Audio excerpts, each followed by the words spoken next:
তিন জায়গায় প্রয়োজনে মিথ্যা বলা যায়। এক নাম্বার, আপনার ওয়াইফকে খুশি করার জন্য, সে একটু এরকম না বলে একটু কৌশল করে বললে খুশি হবে, ওটা বলা যায়। দুই নাম্বার, জীবন মরণের ব্যাপার, জান বাঁচানোর জন্য একটু কৌশল করে ঘুরিয়ে বললেন, এটা জায়েজ। তিন নাম্বার, দুইজন ঝগড়া লাগছে, তাদেরকে মিলিয়ে দেওয়ার জন্য কৌশল করে একটু মিথ্যা বলা, ঘুরিয়ে বলা যায়। দুইজনের মধ্যে দেখলেন যে সম্পর্ক খারাপ, একজনরে বললেন, ভাই সে তো ওই দিন আপনার ব্যাপারে অনেক প্রশংসা। কি আমার ব্যাপারে প্রশংসা? কি বললো? এই বললো আপনি নাকি এই করছেন ওই করছেন, অনেক প্রশংসা। লোকটার মন খুশি হয়ে যাবে তার ব্যাপারে, ঠিক কিনা? আবার তার সাথে যার ঝগড়া, ওরে যে বলুন, ভাই ওই দিন তো সে আপনার অনেক অ্যাপ্রিসিয়েশন করলো, অনেক, সে তো অবাক, কি রে বলে কি? এই যে দুইজনের ব্যাপারে দুইজনের একটু ভালো ভালো কথা বলে দিচ্ছেন, একদিন দেখবেন রাস্তা দিয়ে হাঁটার সময় একে অপরকে সালাম দিয়ে ফেলছে, সালাম দিয়ে বুকে জড়ায় ধরছে, আছে না নাই?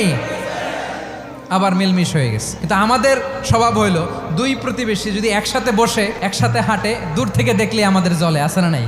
ঘটনা কি? এই দুইটার মধ্যে এত মিল কে? এই দুইটার মধ্যে গিরিঙ্গি লাগানো যায় কিভাবে? আল্লাহর কাছে তওবা করেন, এই মানসিকতার যেন আমরা না হয়, আমরা মিলিয়ে দিব।